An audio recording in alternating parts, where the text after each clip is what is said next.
मात श्री नर्मदे हर, नर्मदे हर, नर्मदे हर। नर्मदायै नमः प्रातः, नर्मदायै नमो निशि। नमस्ते नर्मदे देवी, त्राहि मां भवसागरात्। रेवे कृपा किन्न विधीयते त्वया, दीनो भवन्नेष जनः प्रतीक्षते। दृष्ट्वा रुदन्तं शिशुमात्मजं न किं, कारुण्यपूर्णा जननी त्वरायते। मैया को नमन है, परम कृपालु शक्ति को नमन है, उसके जल को नमन है।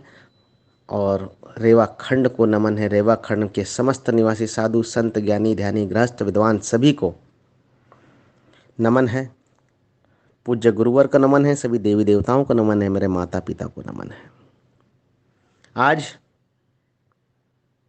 मैं पंडित अनय रेवाशीष, कैवल्यधाम आश्रम, ग्राम कटघड़ा, तहसील बड़वाह, जिला खरगोन, मानसिक परिक्रमा के इस 8वें दिन के तीसरे ऑडियो में आप सभी का हार्दिक अभिनंदन करता हूं। अनेक भक्तों के मुझे मैसेज आए और काफ़ी उत्तम प्रतिक्रिया उन्होंने प्रदान करी। कुछ भक्त ऐसे थे जो अन्य समूहों से जुड़े हुए हैं, उन्हें पूरे ऑडियो प्राप्त नहीं हो पाए, खंडित रूप से ऑडियो प्राप्त हो पाए हैं। इसलिए मुझे मैसेज करके वो कहते हैं कि हमें शेष ऑडियो भी भेजने की कृपा करें। तो यहाँ जब मानसिक परिक्रमा पूर्ण हो जाए इस समूह में, उसके पश्चात आप सभी को, जिस किसी के पास भी संपूर्ण ऑडियो नहीं है, वो मुझे व्हाट्सएप पर मैसेज भेजे। उन सभी को ऑडियो का एक संपूर्ण संचय प्रदान किया जाएगा। ये मेरे लिए सौभाग्य की बात है। मातेश्वरी नर्मदा मैया की कृपा है मुझ पर, मैया का आशीर्वाद है जो मैं मेरी वाणी से आपको संतुष्ट कर पा रहा हूँ। ये मैया का ही आशीर्वाद है, मैया के ही वचन हैं। और ये परिक्रमा पूर्ण होने के बाद जिनके पास ऑडियो कुछ मिल नहीं पाए हों या डिलीट हो गए हों, करप्ट हो गए हों, तो वो मुझसे संपर्क कीजिएगा, उन्हें अवश्य मैं भेज दूंगा। मात श्री नर्मदे हर। प्रथम ऑडियो में धर्मपुरी से हम चले, मांडवगढ़ का वर्णन कर ही रहा था कि कुछ तकनीकी समस्या आ गई और इस कारण वह अपूर्ण रह गया ऑडियो। और उसके पश्चात मांडवगढ़ से, दूसरे ऑडियो में मांडवगढ़ से महेश्वर तक का परिक्रमा मार्ग हमने तय किया। महेश्वर के विषय में तो क्या कहें, महेश्वर अति सुंदर तीर्थ है। ज्वालेश्वर के विषय में मैं आपको बता चुका हूँ। यहाँ पर भर्तहरि जी की भी गुफा है, उन्होंने भी यहाँ पर तपस्या करी है, महाराज भर्तहरि। स्कंदेश्वर भी हैं, गणेश जी की भी ये तपस्थली है, गणेश देवता भी यहाँ पर तपस्या करने के लिए आए थे। नरसिंह भगवान भी आए थे, पंडितनाथ का भी मंदिर है, राजराजेश्वर का भी मंदिर है। बीच में एक द्वीप है, द्वीप पे बाणेश्वर भी है, मतंगेश्वर भी हैं, सिद्धेश्वरी देवी है, राजेश्वर भी हैं, काशी विश्वेश्वर भी है और कालेश्वर भी है। मतंगेश्वर बड़ा ही सुंदर तीर्थ है जो कि द्वीप पे स्थित है। और ये मतंग ऋषि जो हैं, ये माता शबरी के गुरु कहे जाते हैं, उनकी ये तपस्थली है। और यहाँ पर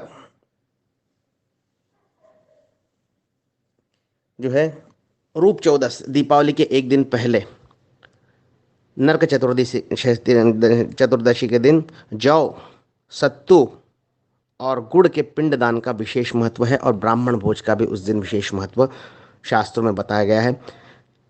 और इससे हम आगे बढ़ते हैं तो गादी नदी का संगम आता है, ग्राम लाड़वी आते हैं, उसमें मल शमनेश्वर महादेव हैं। मल शमनेश्वर महादेव जो ग्राम लाड़वी में स्थित हैं, वहाँ पर परशुराम जी ने पश्चाताप स्वरूप कुछ काल तक तपस्या करी थी। और उसके पश्चात हम आगे बढ़ते हैं तो भी मात्र 10 किलोमीटर की दूरी पर एक बड़ा नगर फिर आ जाता है जिसे कहते हैं मंडलेश्वर। बड़ा ही सुंदर घाट बना हुआ है और घाट पर राम मंदिर भी है, गोंदवलेकर जी महाराज द्वारा स्थापित राम मंदिर भी है, बड़ा सुंदर घाट है। और आना जाना चला करता है। पूज्यपाद वासुदेवानंद जी, सरस्वती टेम्बे स्वामी जी ने यहाँ पर कुछ काल तक विश्राम किया था। उनकी भी स्मृतियाँ अभी भी मंडलेश्वर में उपस्थित हैं। और इससे थोड़ा सा घाट से हम आगे जाते हैं तो एक बहुत ही अत्यंत सुंदर तीर्थ, परंतु हृदय में चोट पहुंचाने वाला, क्योंकि जितनी बड़ी इसकी कथा है, जितना महत्व इस स्थान का बताया गया है, उस दृष्टि से बड़ा ही उपेक्षित सा छोटा सा मंदिर है।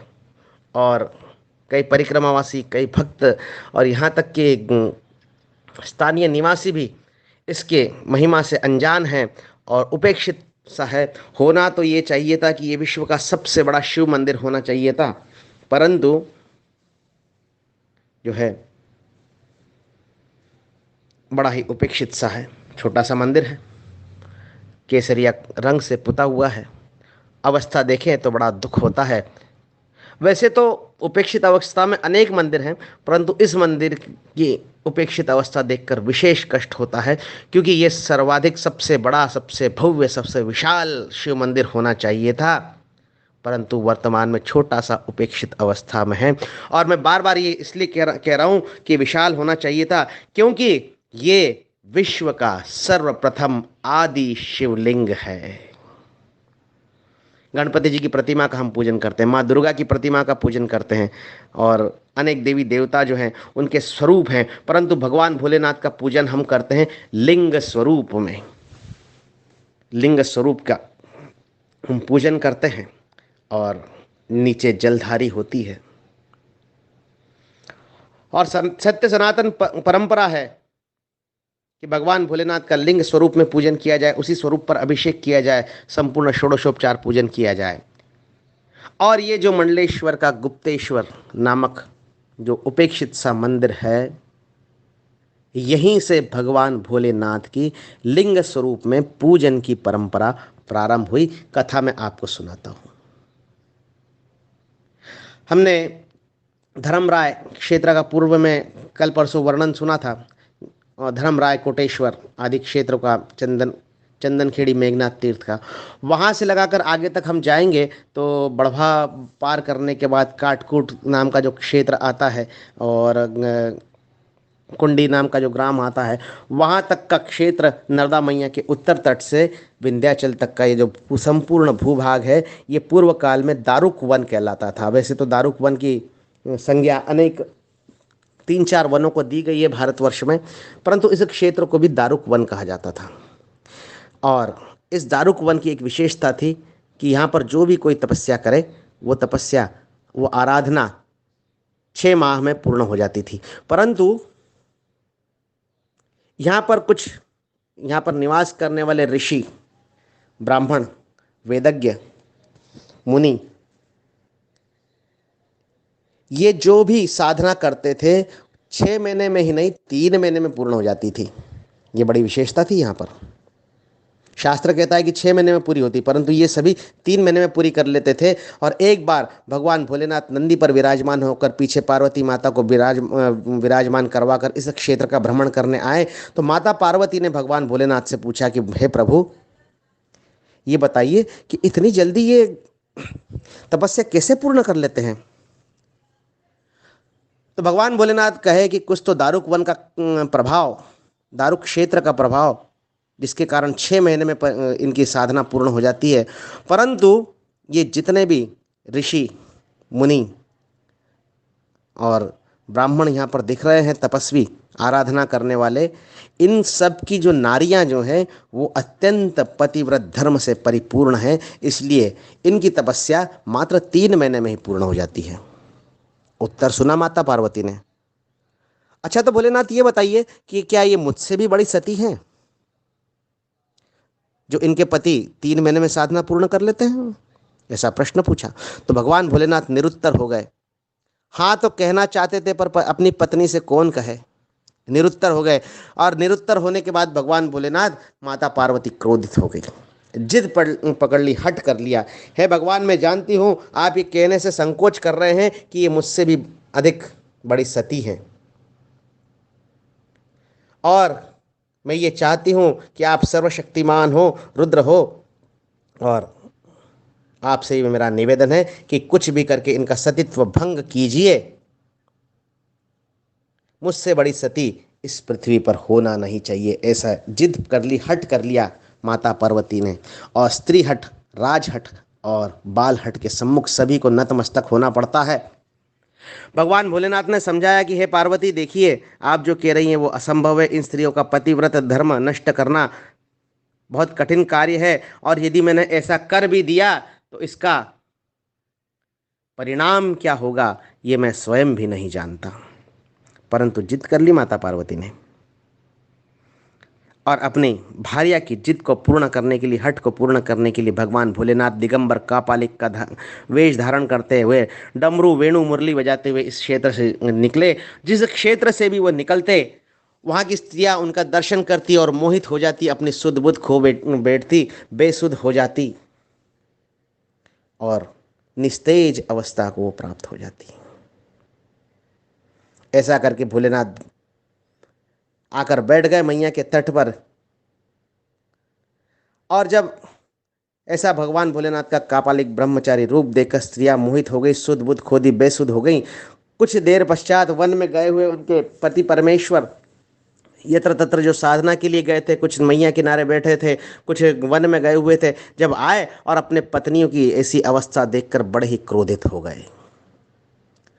कौन है वो जिन्होंने ये पाप किया है, हमारे स्त्रियों का पतिव्रत धर्म नष्ट किया है? उस पापी अत्याचारी को हम श्राप देंगे। और ऐसा कहकर मैया का जल उन्होंने हाथ में ले लिया और उठाते ही घोर गर्जना के साथ उन्होंने श्राप दे दिया, जिन्होंने हमारी पत्नियों की, हमारी स्त्रियों की ऐसी अवस्था करी है, पतिव्रत धर्म जिन्होंने खंडित किया है, उसका लिंग, उसका अंग उसके शरीर से पृथक हो जाए, अलग हो जाए। ऐसा करके जल छीट दिया। भगवान भोलेनाथ भी वहीं पर विराजमान थे, और ऐसा करते ही भगवान भोलेनाथ का अंग उनके शरीर से अलग हो गया। हाहाकार मच गया पर संपूर्ण पृथ्वी मंडल पर। देवता भी चिंतित हो गए, पृथ्वी कंपायमान होने लगी, कैलाश पर्वत हिलने लगा, समुद्र उफनने लगे, अग्नि ने तेज प्राप्त कर लिया, पवन 49 बहने लगी और संपूर्ण पृथ्वी कंपायमान हो गई। भयभीत हो गए सारे देवी देवता, भयभीत हो गए सारा ब्रह्मांड। ये क्या हो गया? भगवान शिव जी का अंग उनके शरीर से विलग हो गया। और फिर तभी सारे देवता आए, उन ऋषि मुनियों के पास गए, याचना करी उन्होंने, हे पूज्यवर, आप लोगों ने ये क्या कर दिया? जिन्हें आपने श्राप दिया वो आप जानते हैं वो कौन है? बोले नहीं, हम अज्ञानतावश श्राप दिया, हमें नहीं मालूम था कि वो योगी कौन है। परंतु हमारे स्त्रियों की दशा हमसे देखी नहीं गई और क्रोधवश हमने श्राप दे दिया। कृपया बताइए वो कौन थे? बोले वो साक्षात शिव रुद्र। देखिए क्या उथल पुथल मच रही है पृथ्वी ब्रह्मांड में। अब जाइए उनका अपना श्राप वापस लीजिए। सारे जो तपस्वी थे वो भी भयभीत हो गए कि ये क्या हो गया, क्या अनर्थ हो गया हमसे, हमने किन्हें श्राप दे दिया। अब तो निश्चित इनके कोप का हमें भी भाजन होना पड़ेगा, हम भी इस दुनिया से जाने की हमें तैयारी कर लेना चाहिए। और फिर ऐसा कह के भयभीत होते हुए थे उस कापालिक वेशधारी भगवान भोलेनाथ के पास आए। डरते डरते उन्होंने निवेदन किया कि भगवान भोलेनाथ, हमसे भूल हुई, कृपया हमें क्षमा करें। भगवान भोलेनाथ ने भी उन्हें अभय प्रदान किया। बोले तुम्हारी भूल नहीं है, ये तो स्त्री हट के लोभ में मैं आ गया था, स्त्री हट में, और मैंने समझाया था पार्वती को, हे पार्वती, यदि ऐसा कार्य मैं करूंगा तो इसका परिणाम क्या होगा ये मैं स्वयं नहीं जानता। देखो पार्वती अब उसका परिणाम। देवताओं ने तपस्वियों को समझाया कि अब क्या किया जाए। तब सारे तपस्वी चिंतित हो गए। बोले दिया गया श्राप तो हम वापस नहीं ले सकते, परंतु हम ये व्यवस्था अवश्य कर सकते हैं कि भविष्य में भगवान भोलेनाथ का लिंग स्वरूप में ही संपूर्ण विश्व पूजन करेगा। और बड़े ही आदर के साथ में गुप्तेश्वर जो मंडलेश्वर है वहाँ पर भगवान भोलेनाथ का सर्वप्रथम लिंग स्वरूप में पूजन किया गया, और इसलिए उसे आदि अनादि अनंत शिवलिंग माना जाता है। ऐसा है ये गुप्तेश्वर। इसलिए मैंने आपसे ऑडियो के प्रारंभ में ही कहा था कि होना तो चाहिए ये सर्वोत्तम, सबसे बड़ा, सबसे भव्य, परंतु उपेक्षित अवस्था में पड़ा हुआ है। परंतु जैसा है, हमारे भोलेनाथ हमें प्रिय हैं। जब भी मंडलेश्वर के गुप्तेश्वर का दर्शन करने के लिए आप जाएं तो दिव्य जलधारा जो अखंडित रूप से उस भोले बाबा के शिवलिंग के आसपास बहती रहती है, उसको नमन करें, भगवान भोलेनाथ को नमन करें और यही मन में रखें कि ये हमारे सर्वप्रथम भोले बाबा हैं। यहीं से लिंग स्वरूप में पूजन प्रारंभ हुआ। गुप्तेश्वर के प्रांगण का बस इतना ही महत्व नहीं है। गुप्तेश्वर और भी अन्य कारणों से प्रसिद्ध है, जिसके कारण इस तीर्थ की संज्ञा बहुत बड़ी है। मंडलेश्वर नामक नगर में हम आए हैं और परम शास्त्र ज्ञाता मंडन मिश्र का यहाँ पर निवास था। इतने बड़े शास्त्र के ज्ञाता थे कि उनके घर के तोते, मिट्ठू, पोपट भी संस्कृत में संभाषण करते थे। सारा नगर, सारा प्रदेश उनकी ख्याति से, उनके आलोक से प्रकाशमान रहता। भगवान शंकराचार्य, जगत गुरु शंकराचार्य जब काशी से निकले, अनेक अनेक विद्वानों के साथ उन्होंने शास्त्रार्थ किया। शंकर दिग्विजय नाम के ग्रंथ की उन्होंने रचना करी। जितने भी विद्वान उन्हें ज्ञात थे सभी से शास्त्रार्थ किया, सभी को शास्त्रार्थ में परास्त किया। और किसी ने बताया कि मंडलेश्वर नामक नगर में मंडन मिश्र नाम के अति विद्वान निवास करते हैं, आप उनसे भी शास्त्रार्थ अवश्य करें। तो ये आमंत्रण स्वीकार करके जगत गुरु आदि शंकराचार्य भगवान यहाँ पर मंडलेश्वर आ गए। आह्वान किया पूज्य मंडन मिश्र जी को कि आइए शास्त्रार्थ में विराजित हो जाइए। मंडन मिश्र और शंकराचार्य जी का बहुत सुंदर शास्त्रार्थ हुआ। शास्त्रार्थ होने के पश्चात बहुत काल तक वो शास्त्रार्थ चलता रहा। मंडन मिश्र भी कम नहीं पड़ रहे थे, शंकराचार्य भी पीछे नहीं हट रहे थे। परंतु एक समय ऐसा आया कि शंकराचार्य जी ने मंडन मिश्र को परास्त कर दिया। मंडन मिश्र को परास्त करने के बाद उनकी धर्मपत्नी मंडन मिश्र जी की भारती देवी सरस्वती खड़ी हुई, बोले, हे शंकराचार्य जी, आपने मेरे आधे अंग को पराजित किया है, मैं अर्धांगिनी हूँ इनकी, इसलिए आप मुझसे भी शास्त्रार्थ करें तो मैं मानूं कि आप वास्तव में विद्वान हैं। भारती देवी सरस्वती और शंकराचार्य जी का शास्त्रार्थ प्रारंभ हो गया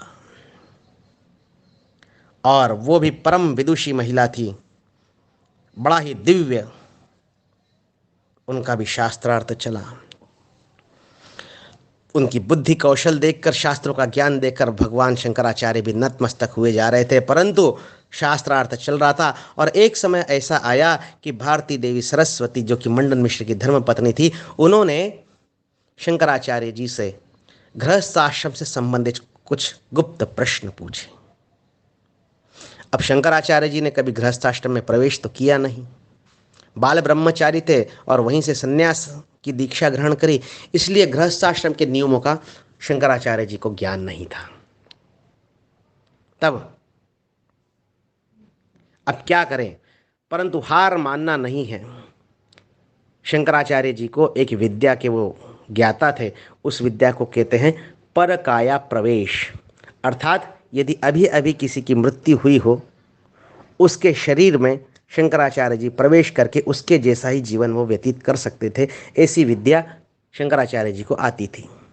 अयोध्या के नरेश अमरक सद्य मृत्यु को प्राप्त हुए थे, अभी अभी उनकी मृत्यु हुई थी, तो शंकराचार्य जी अयोध्या नरेश अमरक के शरीर में प्रवेश कर गए।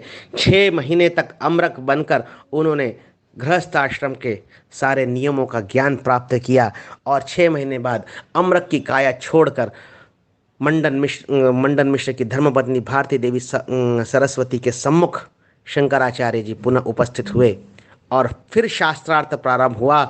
और इस बार गृहस्थाश्रम से संबंधित सारे प्रश्नों का उत्तर भी शंकराचार्य जी ने दिया और ऐसा करके भारती देवी सरस्वती भी परास्त हो गई। शंकराचार्य जी ने अपनी विद्वता से दोनों पति पत्नी को परास्त कर दिया और फिर बड़े ही दुखी मन से मंडन मिश्र और भारती देवी सरस्वती ने मंडलेश्वर नगर का त्याग कर दिया। मंडलेश्वर नगर से वो चले गए। शंकराचार्य जब 6 महीने अयोध्या के राजा अमरक के शरीर में प्रवेश कर गए थे, तब शंकराचार्य जी का पार्थिव शरीर जिस स्थान पर रखा गया था वो स्थान गुप्तेश्वर है, मंडलेश्वर, जिसकी कथा मैंने अभी अभी आपको सुनाई थी। सर्वप्रथम शिवलिंग, उस काल में शंकराचार्य जी का शरीर यहीं पर रखा गया था और यहीं पर मंडन मिश्र, शंकराचार्य और भारती देवी सरस्वती का दिव्य शास्त्रार्थ हुआ था। और फिर जब मंडन मिश्र और भारती देवी सरस्वती मंडलेश्वर नगर का त्याग करके चले गए तो शंकराचार्य जी ने उनकी स्मृति में जो मंदिर बनाया उसे हम 56 देव महादेव मंदिर के नाम से जानते हैं, जो गुप्तेश्वर महादेव के थोड़ी ही दूरी पर मंडलेश्वर नगर में स्थित है। ऐसा है ये मंडलेश्वर नगर। ऐसे ऐसे दिव्य स्थानों के, ऐसे ऐसे दिव्य तीर्थों के दर्शन परिक्रमावासी करने में सक्षम हो जाता है जब वो परिक्रमा करता है। भूल जाइए आपके शरीर में क्या समस्या है, भूल जाइए कि आप क्या कर रहे हैं। बस मैया की परिक्रमा करें, आनंद लें और ध्यान रखें कि परिक्रमा तो आप कर रहे हैं, बड़ी परिक्रमा कर रहे हैं, संपूर्ण मैया की परिक्रमा कर रहे हैं। और बीच बीच में जो मंदिर आते हैं, कभी भोले बाबा का मंदिर आ जाता है, तो कभी दुर्गा माता का मंदिर आ जाता है, कभी गणपति जी का मंदिर आ जाता है, तो कभी भगवान विष्णु का वाराहेश्वर मंदिर आ जाता है। अनेक अनेक मंदिर आते हैं इस परिक्रमा के दौरान। तो एक नियम का हमें भी और ख्याल रखना पड़ेगा कि जब हम परिक्रमा करें तब जो भी मंदिर हम देखें उनका दर्शन करें, वहाँ पर पाठ करें, पूजन करें, परंतु उस मंदिर की परिक्रमा ना करें, क्योंकि आप बड़ी परिक्रमा कर रहे हैं। बड़ी परिक्रमा करते समय जो भी देवालय आपको रास्ते में पड़ते हैं उनकी परिक्रमा, संपूर्ण परिक्रमा, वैसे भी भोलेनाथ के मंदिर की तो संपूर्ण परिक्रमा होती नहीं, परंतु अन्य किसी भी देवी देवता के मंदिर में आप जब दर्शन करें तो उसकी भी परिक्रमा ना करें। पूजन कर सकते हैं, दर्शन कर सकते हैं, परंतु परिक्रमा न करें। ऐसा नियमों का पालन करते हुए परिक्रमावासी आगे बढ़ते जाता है। आगे बढ़ के जाता है, ग्राम आता है सुलगांव, नान नदी का संगम। आगे ग्राम आता है पथराड़, मालन नदी का संगम। और फिर ऐसा करके जब हम आगे जाते हैं तो पिपलेश्वर महादेव का मंदिर आता है। ग्राम है पीटामली, पीटामली, और पिटामली में है पिपलेश्वर महादेव। पिपलेश्वर महादेव, ग्राम पिटामली, पिप्पलाद ऋषि की तपस्थली। हम सभी की जन्म पत्रिकाएं होती है और जब भी हमारे जीवन में किसी भी प्रकार की समस्या होती है, हम हमारी जन्म पत्रिका लेकर किसी अच्छे ज्योतिषी विद्वान के पास जाते हैं अपना भविष्य और अपना प्रारब्ध जानने के लिए। तो जब हम जन्म पत्रिका लेकर किसी ज्योतिषी के पास जाते हैं तब कई बार छोटे बालक होते हैं जिनकी आयु 16 वर्ष से कम है, तो ज्योतिषाचार्य जी महाराज कहते हैं कि अभी तो 16 वर्ष का भी नहीं हुआ, इन्हें शनि की 7.5 और शनि की कोई भी पीड़ा सता नहीं सकती, अभी चिंता मत कीजिए। 16 वर्ष तक शनि का ताप किसी को भी परेशान नहीं करता। क्यों? उसका कारण है मैया के तट पर ग्राम पीटामले का पिपलेश्वर। मिथिला के कुलगुरु महाराज जनक के कुलगुरु परम ऋषि याज्ञवल्क्य, उनकी भगिनी को नियम विरुद्ध एक पुत्र की प्राप्ति हुई। यहीं पर ग्राम पिटामली के इस पीपल के वृक्ष के नीचे उस पुत्र को रोता तड़पता छोड़कर वो माता चली गई। और उस रोते हुए तड़पते हुए पुत्र को देखकर शनि देवता भी द्रवित हो गए, जो आकाश मार्ग से जा रहे थे। उस रोते तड़पते बालक ने शनि देवता से पूछा कि क्या यही है तेरा न्याय? अभी तो मैंने जीवन भी नहीं देखा और यही तेरा न्याय है तो मुझ पर मेरी तुझ में आस्था नहीं है। और शनि देवता पर बहुत क्रोधित हुआ। जरा सा बालक की हिम्मत देखिए, अभी अभी उसकी आयु भी नहीं थी कुछ ही दिनों की आयु थी और शनि देवता पर क्रोध करने लगा। शनि देवता उस बालक को लेकर अपने घर में आए, अपने महल में आए, लालन पालन करने लगे, क्योंकि शनि देवता भी ये नहीं चाहते थे कि छोटा बालक उनके ताप से तप्त हो जाए। शनि देवता ने उस बालक का लालन पालन करने लगा। बालक भी बड़ा दिव्य, बहुत ही तपस्वी, ज्ञानी, ध्यानी, परम तेजस्वी और दिन प्रतिदिन ऊर्जा से परिपूर्ण होने लगा। पीपल के नीचे मिला था वो बालक, इसलिए शनि देवता ने उनका नाम रख दिया पिप्पलाद। नर्मदाष्टक में आता है वशिष्ठ शिष्ट पिप्पलाद कर्दमादि शर्मदे। शनि देवता ने बालक का नाम रख दिया पिप्पलाद।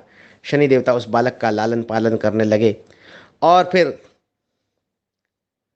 ऐसा सब करते करते शनि देवता भी, उनके हृदय में कोमलता का प्रवेश कर गया। शनि देवता भी थोड़ा कोमल हो गए और फिर जब वो 16 वर्ष का वो जो बालक हुआ, तब शनि देवता ने कह दिया कि अब तू 16 वर्ष का हो चुका है, हे पिप्पलाद, अब तू मेरे ग्रह को छोड़ दे, अपनी जीवन अपने आराम से व्यतीत कर दे और अपना जप ध्यान तप, तू बड़ा ही दिव्य है और तेरी बड़ी ख्याति होगी, तेरी बड़ी कीर्ति होगी और सदैव मेरी कृपा तुझ पर रहेगी।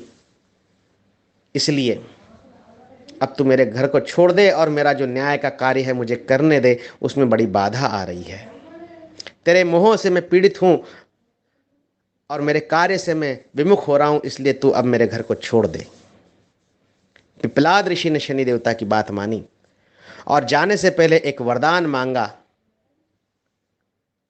कि शनि देवता, जिस प्रकार मेरे 16 वर्ष की आयु तक तुमने बड़े प्रेम से मेरा लालन पालन किया है, उसी प्रकार आपका घर छोड़ने से पूर्व में एक वरदान मांगना चाहता हूं कि भविष्य में 16 वर्ष तक की आयु के जितने भी बालक हैं, उन्हें शनि के ताप का कोप भाजन न बनना पड़े। शनि देवता की 7.5 हो, अढ़ैया हो, अड़िच की हो, किसी भी प्रकार का दोष उन्हें ना लगे, ऐसी कृपा करना। और पिप्पलाद ऋषि के इस निवेदन को स्वीकार किया शनि देवता ने। इसलिए आज भी ये कहा जाता है, ज्ञानी ज्योतिषी कहते हैं कि 16 वर्ष की आयु तक के बालक को कभी भी शनि देवता की कोई भी बाधा नहीं लगती, प्रकट नहीं होती। और इस वरदान के लिए, ये वरदान जहाँ से प्राप्त हुआ, परिक्रमावासी अभी उसी गांव में पहुंच चुके हैं। ग्राम पीटामली, पिप्पलेश्वर, तहसील बड़वाह, जिला खरगोन। ऐसा दिव्य स्थानों के दर्शन हो जाते हैं परिक्रमावासी जब परिक्रमा करता है तो, और परिक्रमा करते करते अपने आप को धन्य समझता है, कृत्य समझता है और बड़ा ही आनंद से विभोर हो जाता है। अब भूल चुका है वो पैर का दर्द, घुटनों का दर्द, उसकी पिंडलियों का दर्द वो भूल चुका है। मैया के प्रेम में घोते लगा रहा है। भोजन मिले ना मिले, समय पर चाय मिले ना मिले, परंतु ऐसा होता नहीं है। मैया अब तो अपने बालक की संपूर्ण ख्याल रखने लग गई है, सारी व्यवस्था करने लग गई है। बालक को भी, परिक्रमावासी स्वरूपी बालक को भी अब अपनी मैया से प्रेम हो गया, उसका जल प्यारा लगने लग गया है, उसके जल को ही वो अमृत समझने लग गया है। ऐसा परिक्रमावासी आगे बढ़ता जाता है। अगले ऑडियो में शीघ्र ही आपके सम्मुख प्रस्तुत हो रहा हूँ मैं, पंडित अनय रेवाशीष। आपकी प्रतिक्रियाएं, आपके सुझाव आमंत्रित हैं। नंबर है मेरा 9826764226। मात श्री नर्मदे हर। काल हर, दुख हर, दारिद्र्य हर, संताप हर, क्लेश हर, सबका भला कर, मात श्री नर्मदे हर। जिंदगी भर, जिंदगी भर, जिंदगी भर।